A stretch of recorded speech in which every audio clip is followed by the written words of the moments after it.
Bismillahirrahmanirrahim. Assalamualaikum warahmatullahi wabarakatuh. Kembali lagi. Tadi saya off dulu karena mau nelpon teman saya tadi. Kita ulang lagi ya.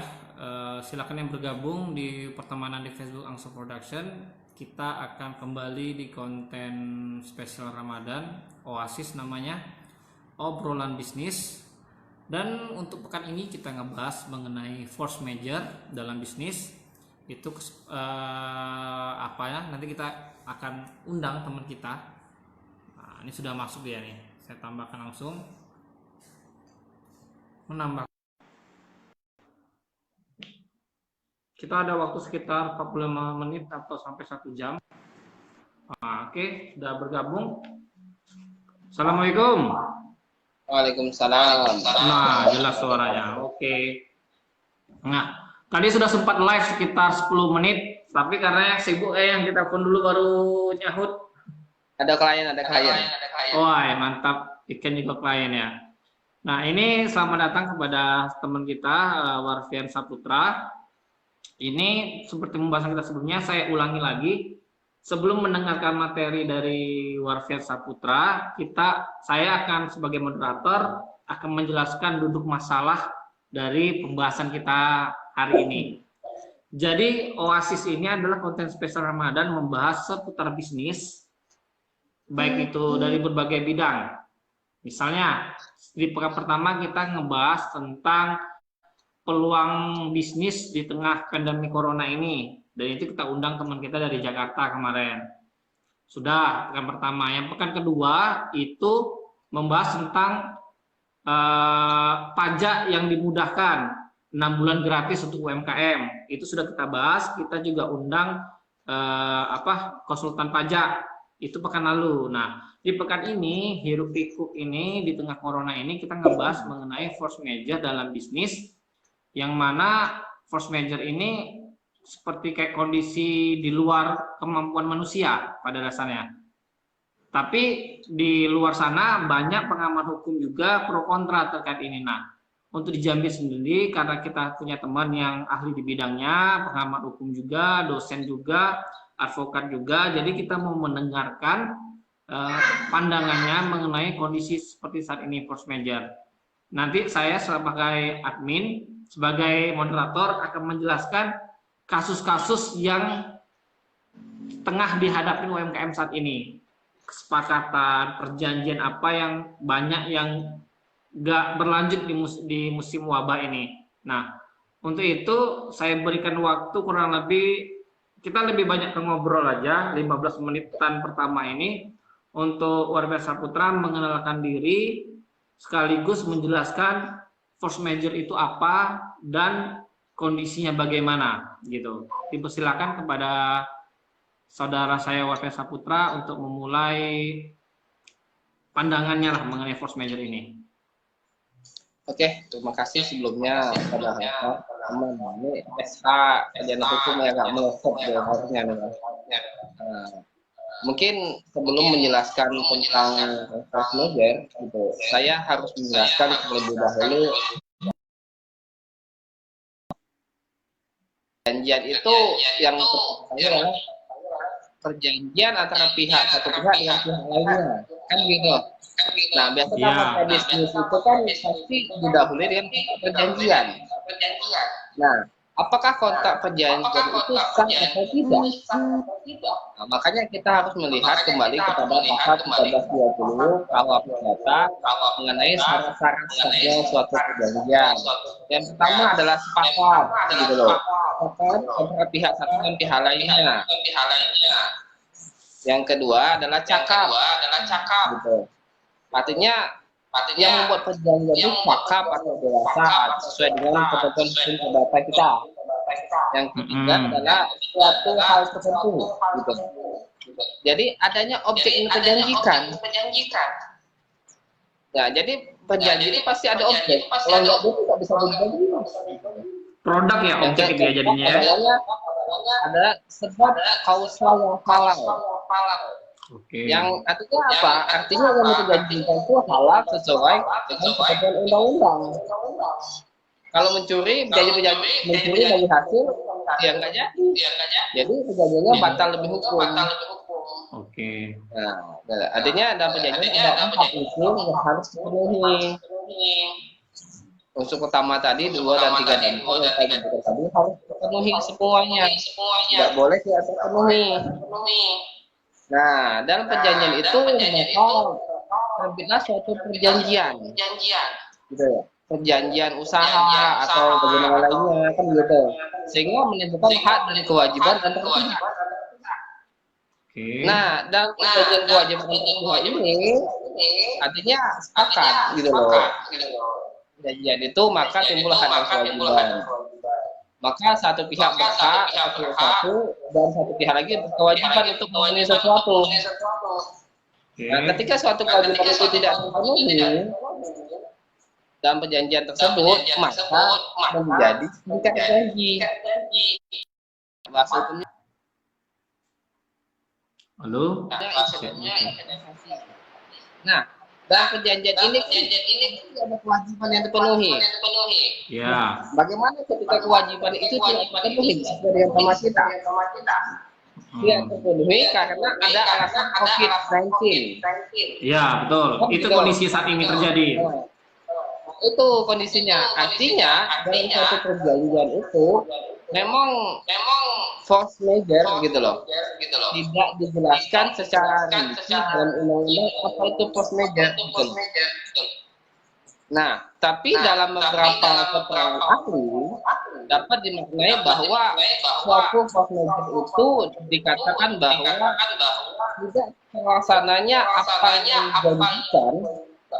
Nah, tidak terlaksananya apa yang dijanjikan itu disebabkan oleh hal yang sama sekali tidak dapat dia duga sebelumnya.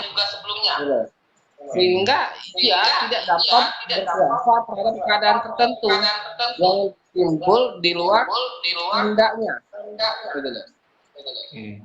Misalnya bencana alam. Salah satunya. Nah, bahkan dalam saat ini bahwa COVID-19 juga termasuk salah satu bencana alam. Pemkes dari apa itu peraturan apa? Menteri Kesehatan. Peraturan Presiden. Oh, Perpres, oke. Itu bahwa COVID-19 juga termasuk sebagai Kepres tentang Kepres 12 tahun 2020. Nah, sebagai menetapkan pemerintah atau status COVID-19 sebagai bencana nasional. Nah, sehingga bisa menjadi dalil bahwa COVID-19 dapat dikatakan sebagai force major. Tapi secara pendapat gitu loh. Kalau saya cenderung menurut saya force major itu sebagian dari COVID-19. Kenapa COVID-19 itu produksi sebelumnya? Ya kan? Kita nggak tahu nih tiba-tiba ada COVID-19 yang bisa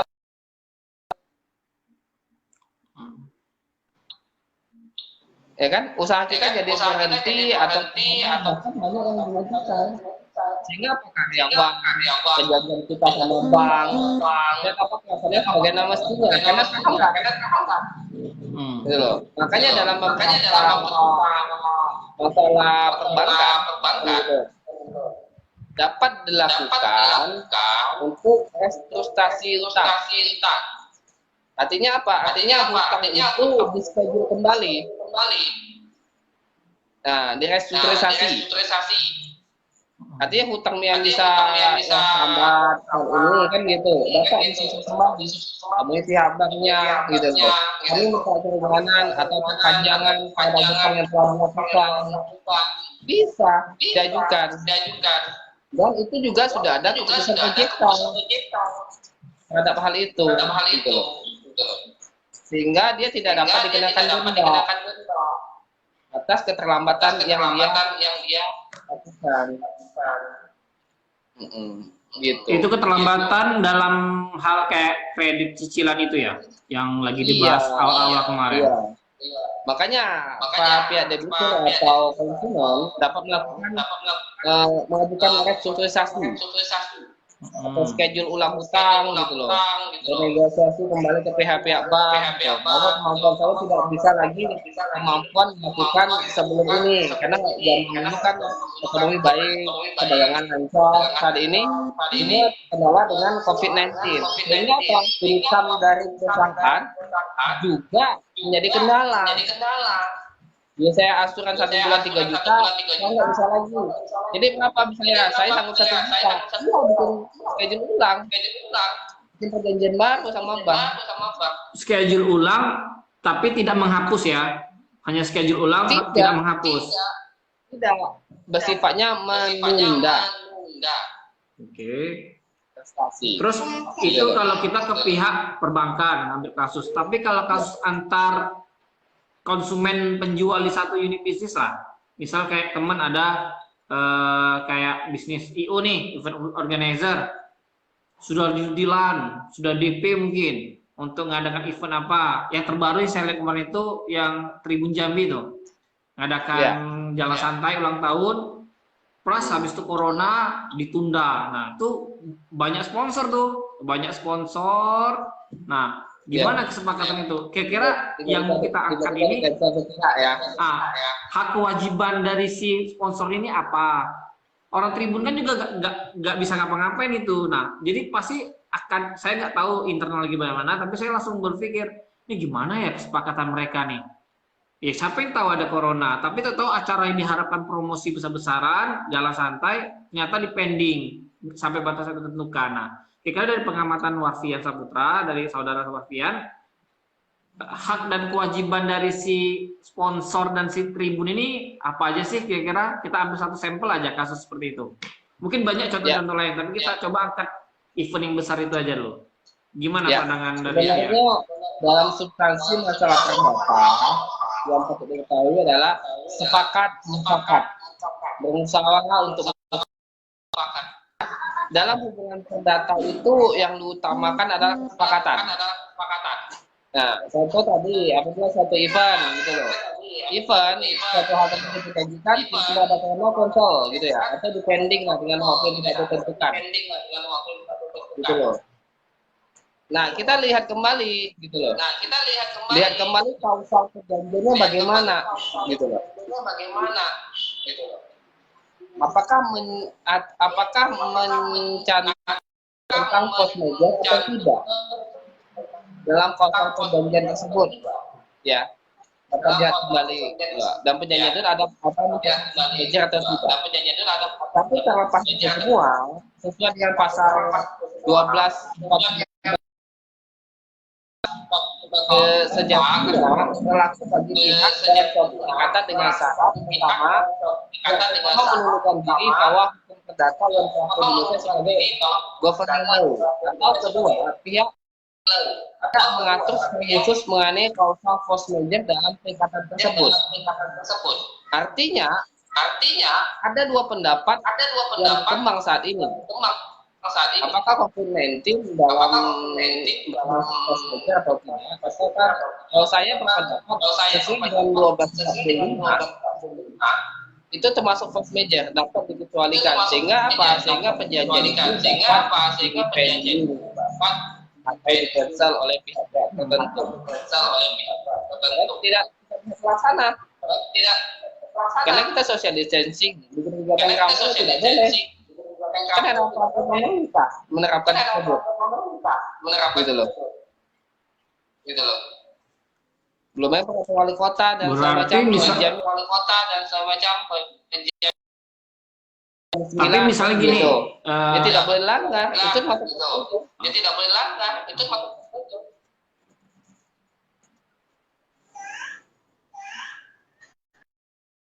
Kira kita untuk melarangnya. Halo, agak putus-putus suaranya. Nah, andai kata nih ya, misalnya, tapi kan Angso tidak sponsor. Misalnya Angso jadi sponsor di sana, sudah deal menjadi sponsor dan menyumbang dana sekian. Toto acara pending tidak pending nggak tahu sampai kapan. Kira-kira untuk Angso menarik dana itu legal atau tidak? Atau harus tetap, misalnya di kesepakatan situ nggak ngebahas masalah force major, legal nggak kalau sponsor menarik dana mereka? Nah, artinya kembali lagi kepada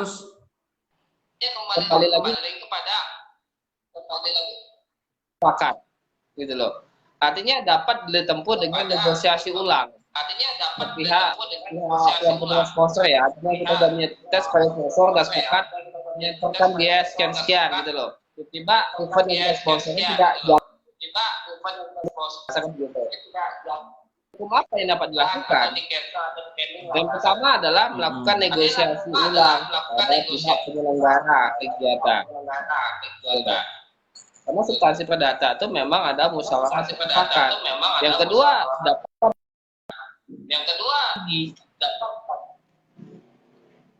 Nah, yang kedua ini setelah musyawarah mufakat tidak menemukan kedua belah pihak, ya. Kalau deadlock gimana itu? Maka dapat diajukan melakukan gugatan perdata. Ya sampai ke pengadilan dong bakalan gitu. Bisa jadi. Iya. Mencapai mufakat. Seribut gitu itu ya. Karena kita sepakatan gitu loh. Kalau nominal besar bisa kemanilan. Misalnya kalau cuma nyumbang 1 juta door prize 2 juta mungkin lah, sudahlah nggak apa-apa lah nunggu. Kalau dia sponsor utama nyumbang 1 mobil, nyumbang 10 motor, misalnya nyumbang berapa ratus juta, mending ke pengadilan begitu. Yang penting dia bisa narik dananya. Begitu menurut Tian, gitu ya. Iya, katanya gini, dalam masa perdata itu nominal itu tidak nominal kecil bisa digugat perdata gitu loh. Melalui gugatan sederhana atau gugatan biasa. Makanya dalam proses persidangan perdata itu yang pertama adalah diwajibkannya dilakukan mediasi terlebih dahulu antar pihak. Oke. Walaupun masa proses persidangan ini tidak mesti langsung disidang, tidak. Tapi wajib dilakukan mediasi pada proses sebelum dimulainya persidangan. Kalau tidak dilakukan mediasi sebelum proses persidangan oleh hakim mediator, maka perkara tersebut dapat gugur, tidak dapat dilanjutkan kembali. Makanya dalam perdata itu yang paling utama adalah musyawarah.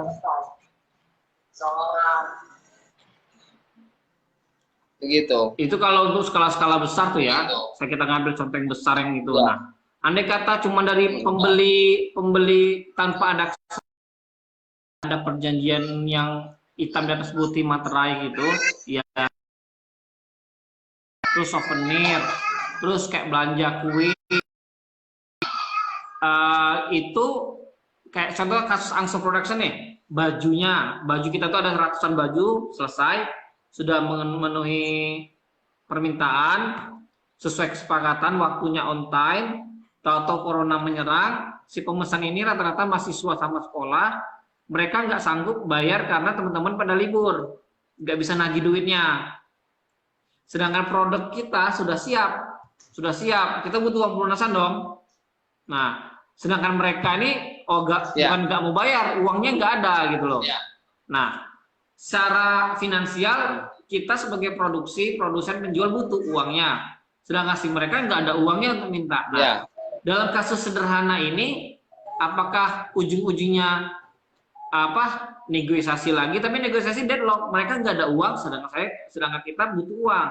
Nah, apakah perlu langkah hukum kah, ataukah perlu bagaimana? Apakah saya minta ada jaminan cicilan kah, atau barang jaminan mereka sejauh itu, atau ya cukup sudahlah aja uangnya, ikhlaskan dulu sementara sampai waktu yang tidak bisa ditentukan. Nah, bagaimana pandangan Saudara Pian untuk hal kecil seperti ini? Katakan kita ngebahas yang besar-besar nih, perjanjian berbagai banyak bisnis untuk event. Nah, kalau hanya untuk satu toko ke penjualnya bagaimana tuh? Karena saya pikir nggak cuma saya sendiri yang mengalami ini, pasti banyak teman-teman usaha yang lain. Bagaimana pandangannya?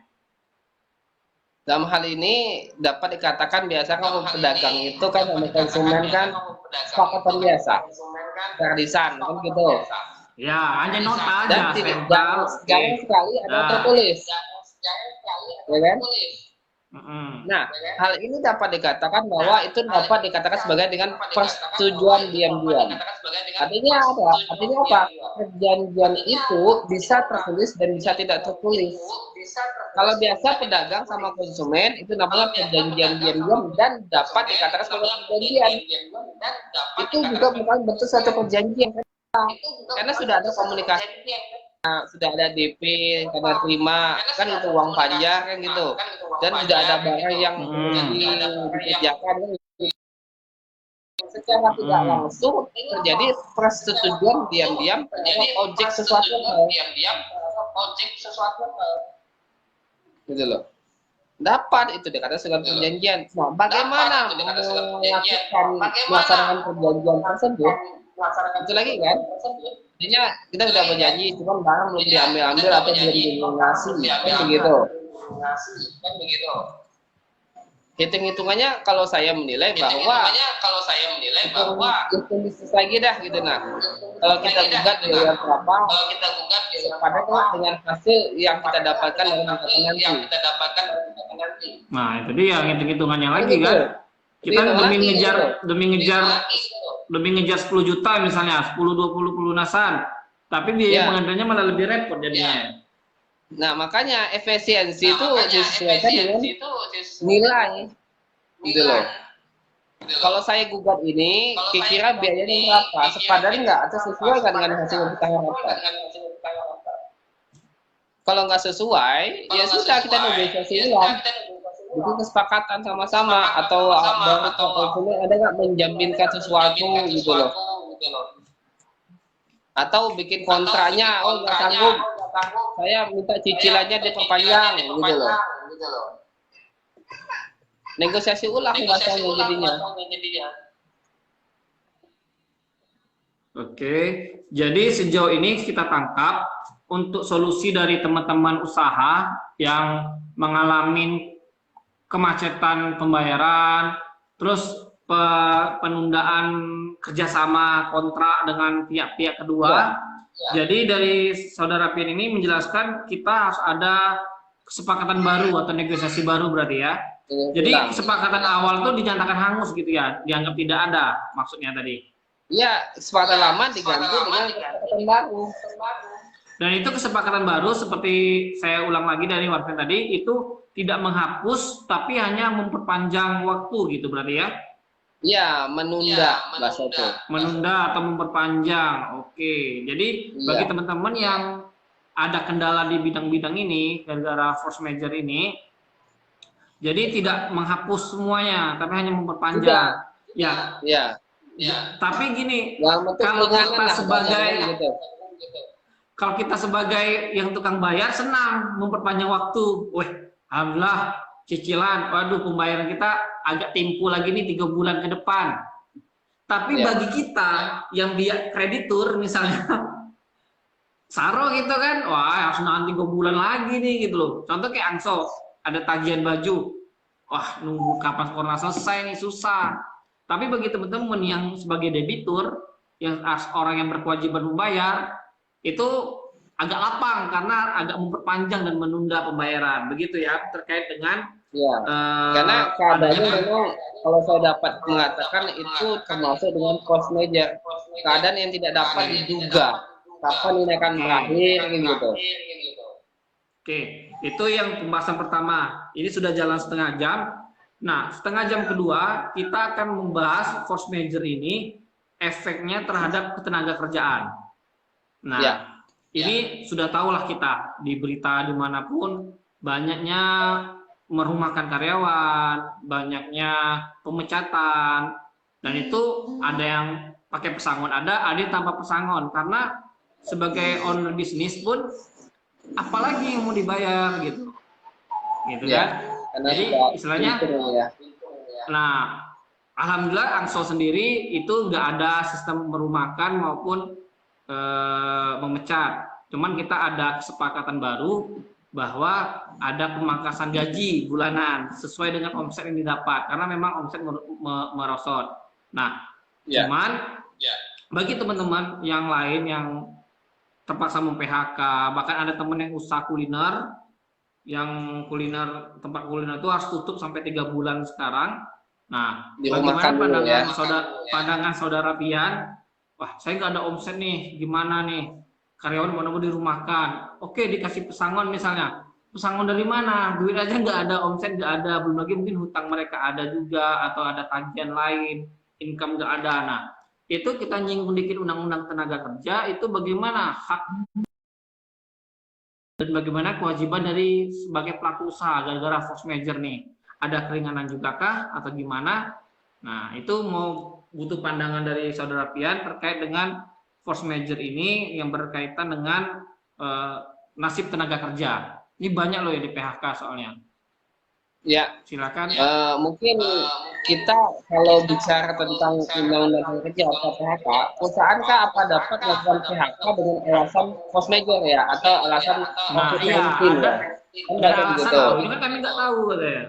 Gimana tuh? Ya, kalau kita menganalkan bahwa ini perusahaan ya, perusahaan dapat melakukan pemutusan hubungan kerja terhadap buruh atau pekerja dia, kayak gitu ya.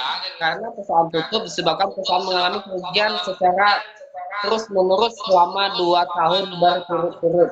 Gitu. Harus 2 tahun? Kemudian dalam termasuk itu harus dilakukan audit terlebih dahulu oleh akuntan publik, gitu loh. Tidak bisa serta-merta langsung, baru sebulan perusahaan ini karena COVID-19 langsung tutup, gitu loh, langsung PHK. Tidak bisa. Karena ada kausal harus kemudian selama 2 tahun, gitu loh. Itu sebagaimana tercatat dalam pasal 164 Undang-Undang Tenaga Kerja kita, gitu loh. Nah, tentang perusahaan melakukan hubungan kerja terhadap buruh atau pekerjanya dengan alasan force major.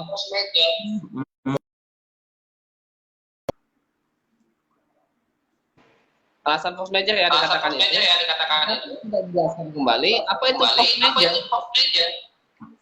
Gitu loh. Nah, sehingga penafsir menurut beberapa yang saya baca dan saya jalankan, bencana alam itu force major itu kan substansinya kan tidak dapat kita juga sebelumnya.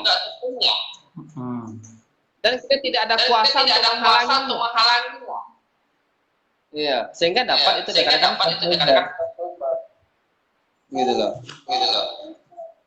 Nah, tetapi gini, Pian. 2 tahun, bukan semata-mata sebulan 2 bulan force major langsung tidak. Nah, tapi itu force major yang 2 tahun. Kalau force major karena kebakaran, kan kebakaran sehari lenyap, habis barang-barangnya, otomatis di PHK. Itu bagaimana kalau force major dalam kategori bencana alam sama kita bandingkan dengan force major bukan corona. Force major, perusahaannya terbakar, asetnya habis, mau PHK. Nah, itu bagaimana tuh? Apakah nunggu harus 2 tahun dulu baru boleh mem-PHK gitu? Toh barangnya juga sudah habis gitu loh. Artinya perusahaan itu mengalami tutupan. Oh, tutup ya. Tutupan ya. Ditutup kan gitu. Artinya dalam hal ini, kalau sudah perusahaan tutup karena kerugian hal tertentu, bencana alam, gempa bumi sehingga tidak bisa dilakukan operasional kan gitu. Sehingga kalau perusahaan digugat oleh karyawan atau buruh terhadap upah atau pesangon ataupun tenaga masa kerja, gitu loh. Apa yang mau digugat? Digugat bisa saja, tetapi apa yang mau dihasilkan dengan gugatan tersebut? Bisa gugatan dikabulkan 1 miliar. Mereka mungkin gugatan dikabulkan 1 miliar. Bagaimana perusahaan mengganti 1 miliar tersebut? Kalau asetnya tidak ada. Mungkin. Gitu loh. Sepanjang dapat dibuktikan itu aset perusahaan. Bisa.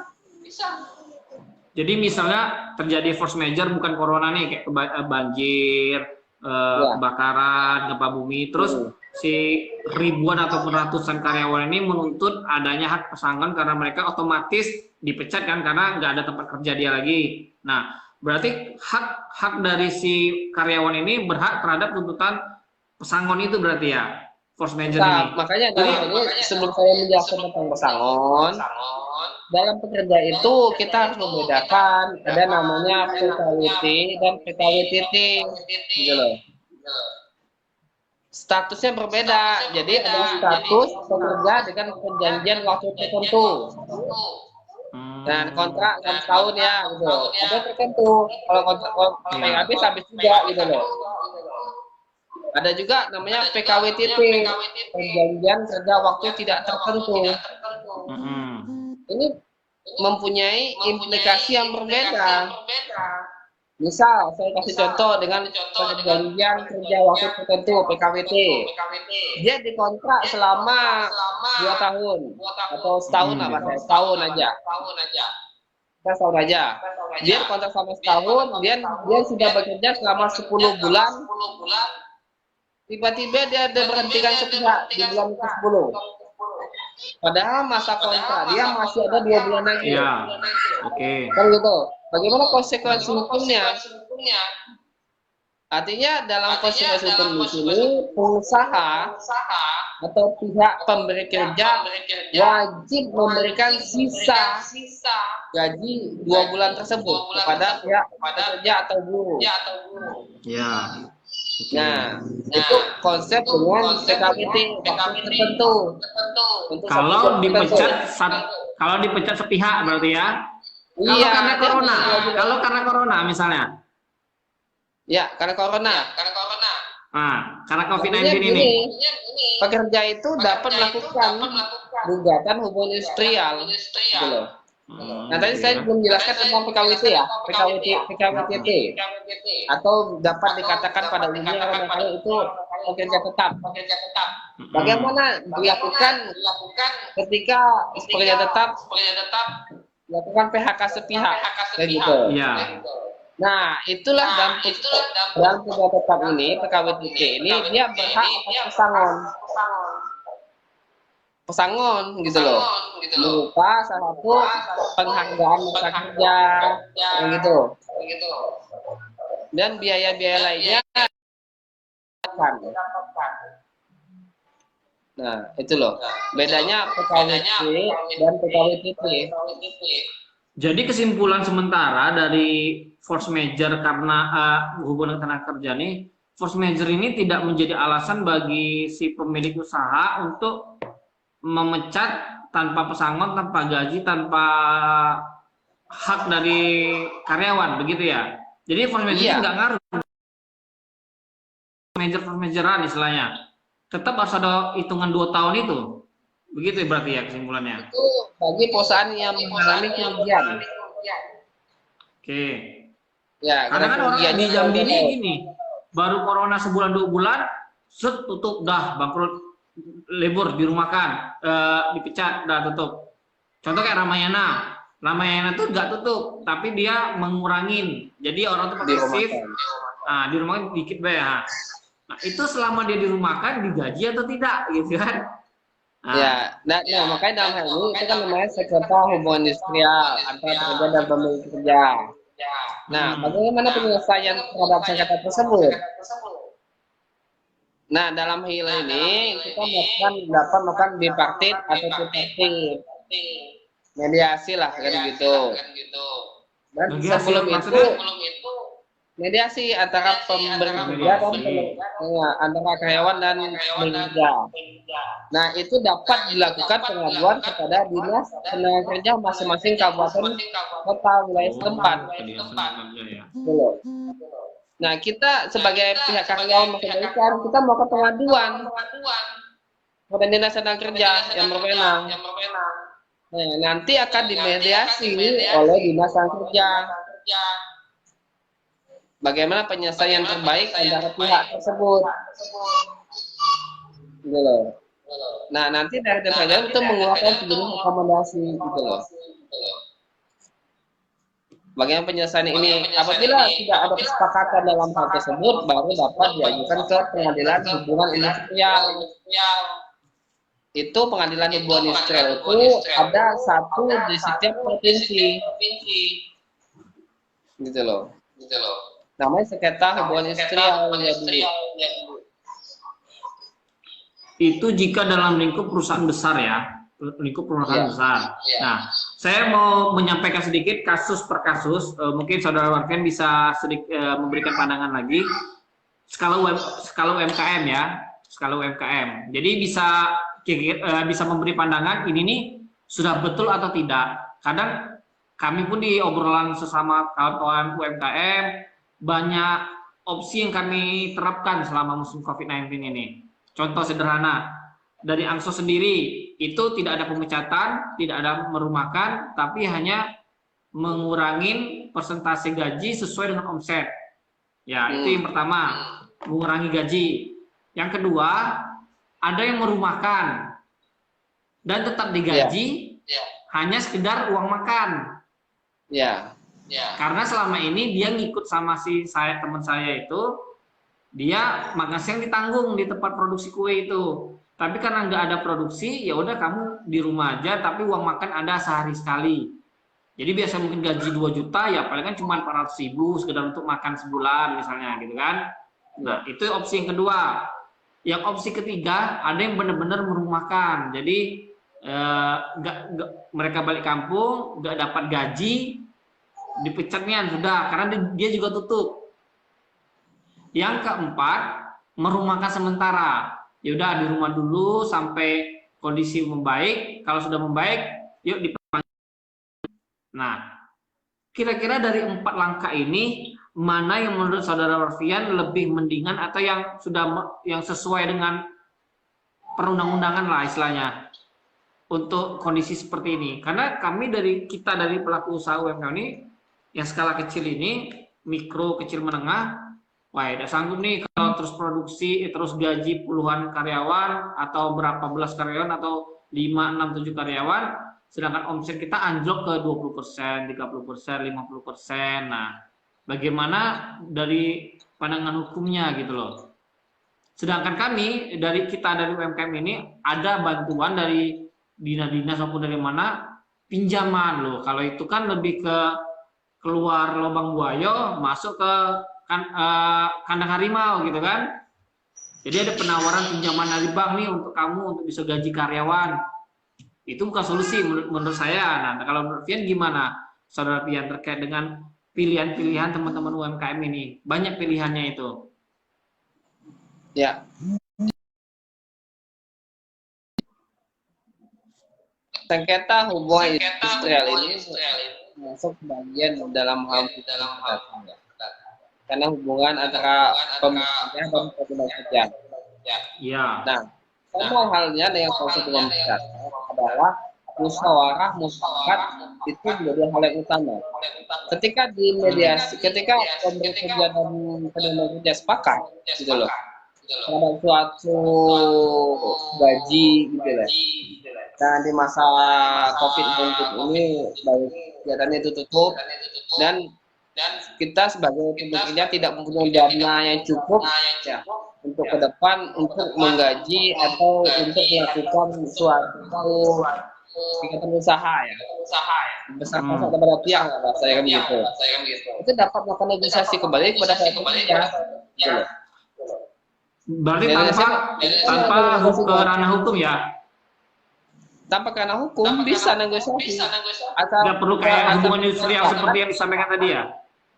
Tidak perlu, karena kita sekalanya mau UMKM. Karena kita tidak punya, kalau perusahaan besar dia mempunyai cadangan kas. Kalau kita kan UMKM itu kan tidak skala rumahan lah bahasanya kan begitu.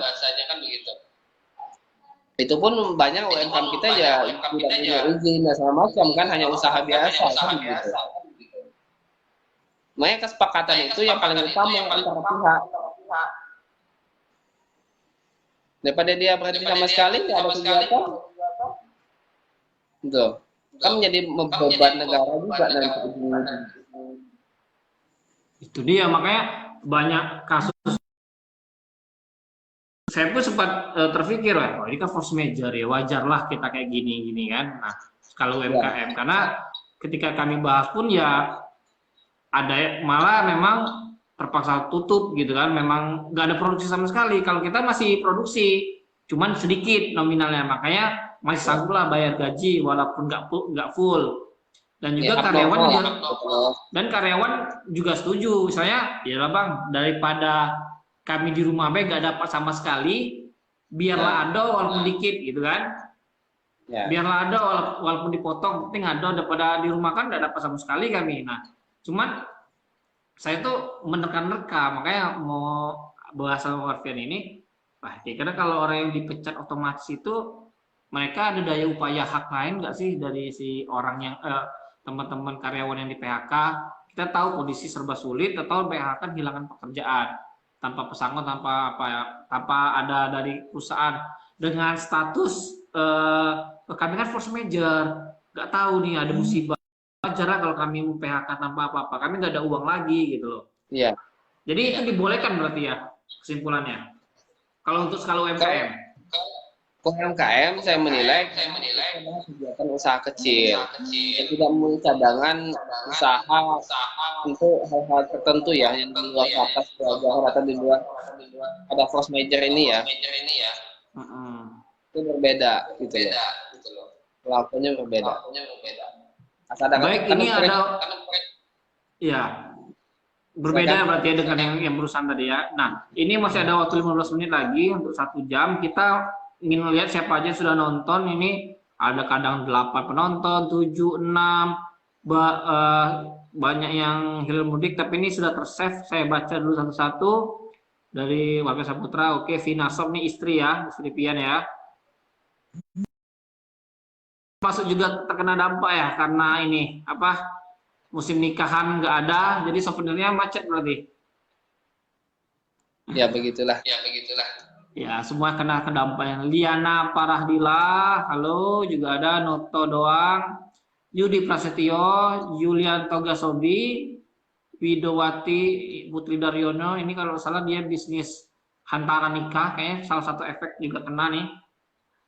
Golan Muti, Lego aja Bapak Akbar. Oh, di Golan nih teman kuliah kita nih kayaknya nih. Muti Nenggolan kalau salah. Iya, di Medan ya sekarang ya? Atau di mana? Babel. Bangka Belitung ya? Rizky Ahmad, oke. Helena Fitri Ramli, Kiki Ferdianti. Nah, Januar, ini Chris ya, Chris Januardi. Ini adik tingkat nih 2008 sebagai kiai nih, calon kiai besar di Bungo nih. Ini Golan bertanya nih kepada Pian, saya bacakan ya, bisa dijawab untuk mengisi pertanyaan. Teman-teman yang mau bertanya, boleh silakan tanya lagi, tanya aja di sini, nanti bisa langsung dijawab. Kita ada waktu 15 menit untuk tanya jawab. Nanya dong Bapak Warfian, PHK karena COVID ini dikategorikan major, pertimbangannya dilihat dari segi mana? Karena betul-betul kan jelas itu ada akuntan publik yang audit. Untuk COVID gimana Bapak Warfian katanya? Iya. Di kategori force major, kalau rugi 2 tahun, betul-betul kan jelas itu ada akuntan publik audit. COVID gimana Bapak Warfian? Oke, kesimpulannya, kalau untuk PHK COVID ini kan nggak mesti nunggu 2 tahun. Ya wajar dong. Tapi kan kalau kata Pian tadi, COVID ini masuk force major. Berarti diperbolehkan dong tanpa harus 2 tahun. Nah, bagaimana Pak? Dilihat dari segi mana? Sampai bilang, yo harus 2 tahun dulu. Selain peraturan perundangan, dari segi mana aja Pian mengatakan seperti itu tadi? Mungkin ini yang ditanyakan Muti tadi. Ya. Kalau saya melihat force major itu kan sebenarnya kan tidak ada yang menjelaskan. Cuman kita dapat melihat pada pasal 1245 KUH Perdata yang menyebutkan bahwa tidaklah biaya rugi dan bunga harus diganti apabila karena kehendak memaksa atau termak ya bahasa kita ya, atau karena sesuatu kadang yang tidak disengaja si berhutang berhalangan memberikan atau berbuat sesuatu yang diwajibkan, atau karena hal-hal yang sama telah melakukan perbuatan yang terlarang. Artinya bahasa begini. Artinya force major itu sesuatu yang tidak dapat diprediksi kita sebelumnya dan tidak ada kekuatan dan upaya kita untuk menghalangi itu. Nah, kalau PHK ini bagaimana? Apakah dapat menjadi alasan force major? Kalau saya menilai PHK dalam force major ini memang ketika kerugian itu kan harus 2 tahun berturut-turut. Ya, itu yang dipertanyakan Muti ini. Kalau 2 tahun jelas ada audit. Kalau untuk force major, sebulan sudah mulai bangkrut orang. Gitu loh. Auditnya dari anggota publik. Ya, itu kalau yang 2 tahun. Kalau dari corona kan nggak mesti nunggu 2 tahun, sebulan sudah kolaps gitu loh. Itu mungkin yang ditanyakan Muti ini, Golan Muti ini. Kalau kolaps berarti perusahaan tutup. Oh, jadi bukan rugi ya. Oke. Kan kalau kolaps tutup berarti perusahaannya. Tidak bisa menjalankan aktivitas. Ya dong. Tutup berarti PHK tetap harus ada pesangon juga dong berarti kan? Harus. Ketika dia PKWT itu. Oh, ya, pekerjaan waktu tidak tertentu gitu. Bahasanya pekerjaan tetap lah gitu loh. Nah, ada hak-hak pekerja yang harus dipenuhi oleh pengusaha.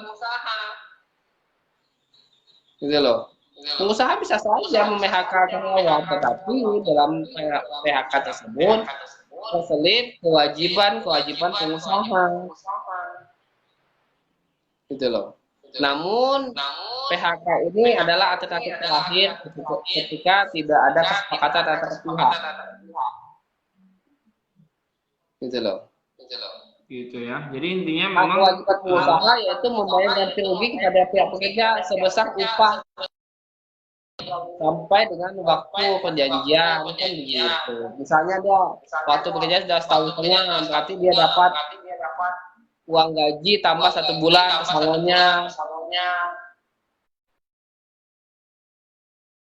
Cuti yang tidak diambil.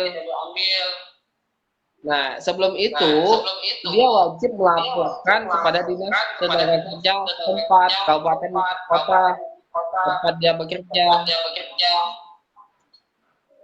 Gitu loh. Tidak bisa ujung-ujung ternyata pekerja dan pengusaha diajukan ke pengadilan hubungan industrial. Tidak bisa. Agak lebih panjang prosesnya ya. Iya, karena tapi itu bagi yang PKWT. Nah, coba saya tambah pertanyaan Muti. Kalau dia hanya pegawai kontrak honorer misalnya, seperti kayak guru-guru sekolah, itu gimana tuh nasib? Mereka dibayar per jam. Dia nuntut ke sekolah atau bagaimana tuh? Apalagi kalau honorer di negeri pula.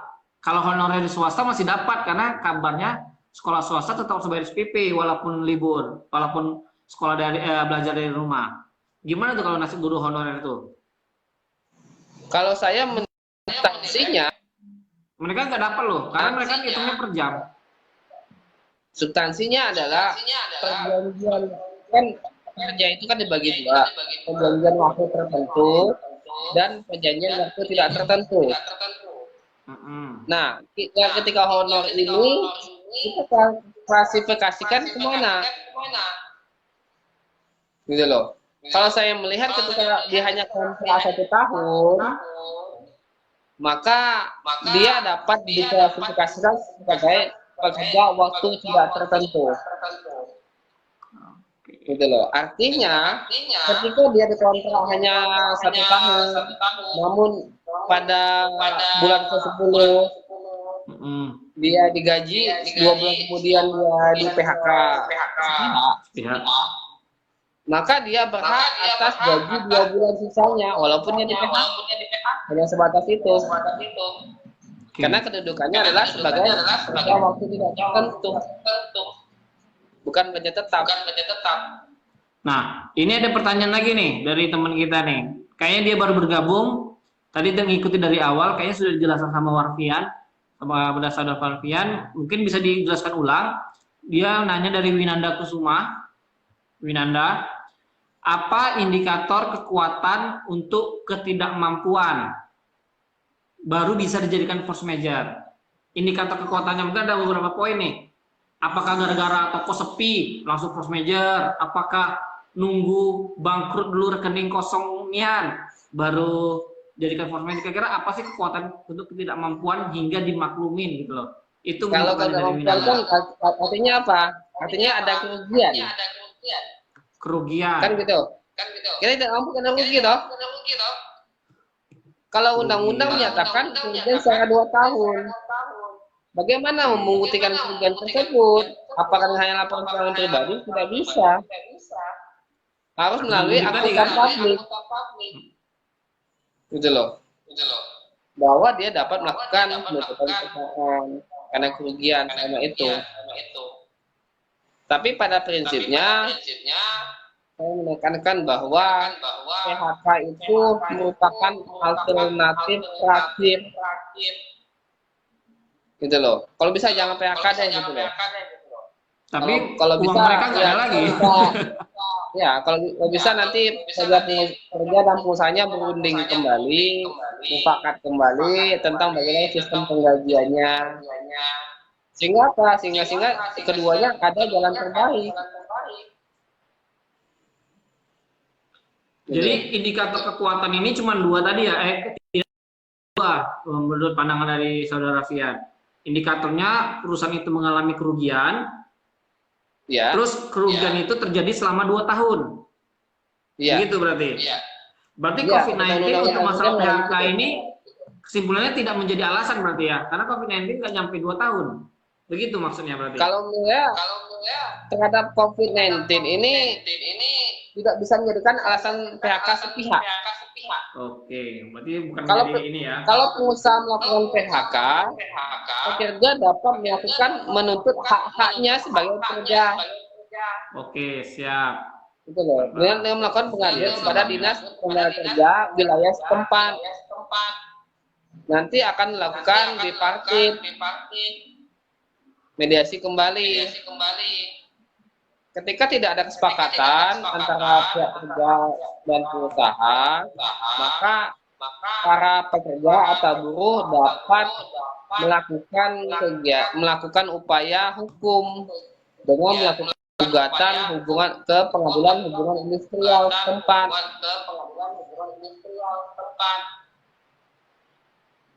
Oke. Gitu. Baik, ini sudah kita tangkap semua kesimpulannya bahwa apa sih hak-hak pekerja yang harus diberikan oleh usaha. Nah, ini ada suatu hal yang unik terhadap pengadilan hubungan industrial. Pengadilan hubungan industrial ini tidak ada tingkat banding. Oh, jadi cukup sekali selesai gitu. Pertama, tingkat pertama, ketika para pihak tidak menerima, dapat mengajukan upaya langsung kasasi. Jadi tidak melalui banding lagi, langsung kasasi dia. Gitu. Itu yang berbeda dari sistem peradilan lain.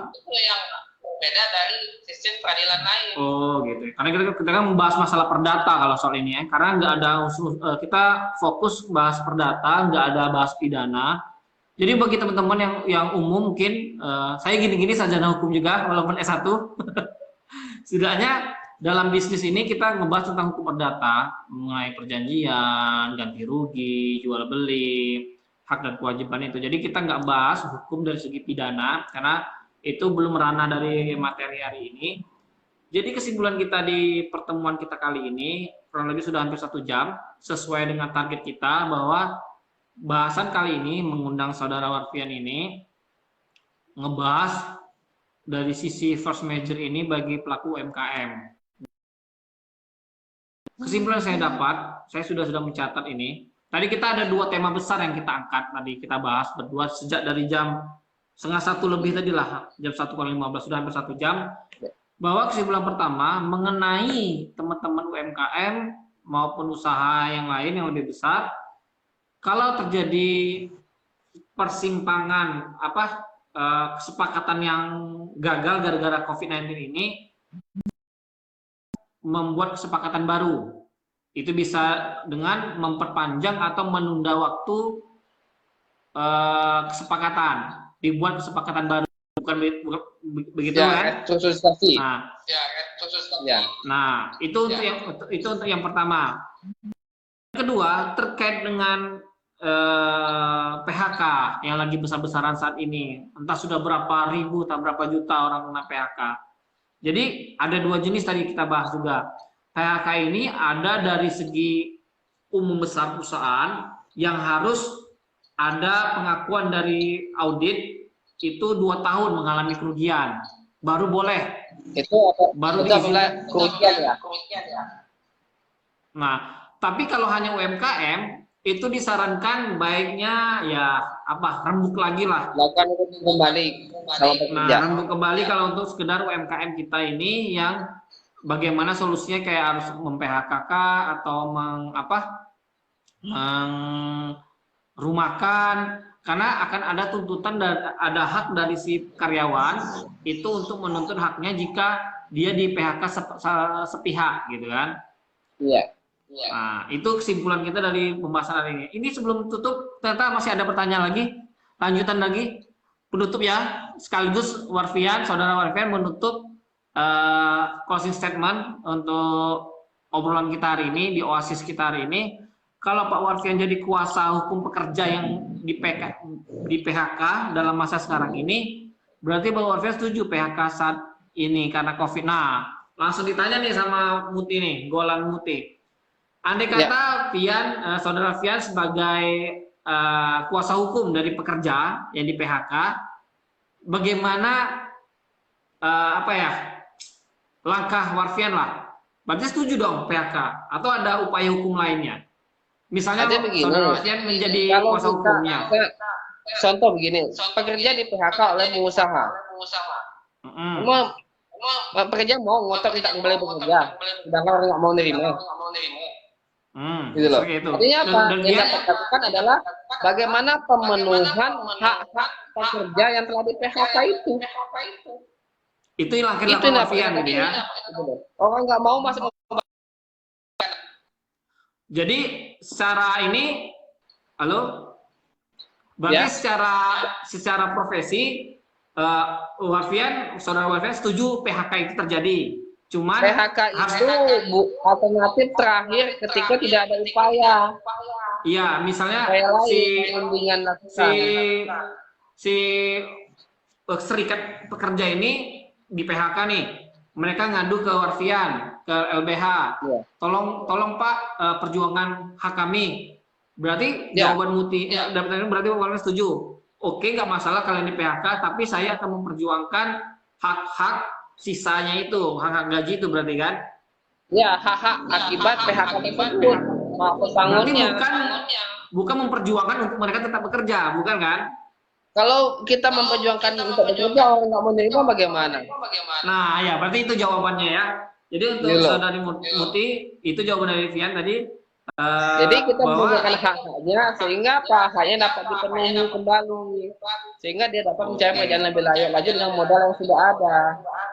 Baik, itu ya jawabannya. Berarti tetap kalau memang sudah di PHK, kita hanya dari Warfian sendiri kalau diminta menjadi kuasa pekerja ya tetap memperjuangkan hak-hak pekerja itu, bagaimana tetap mereka dapat hak pesangon mereka.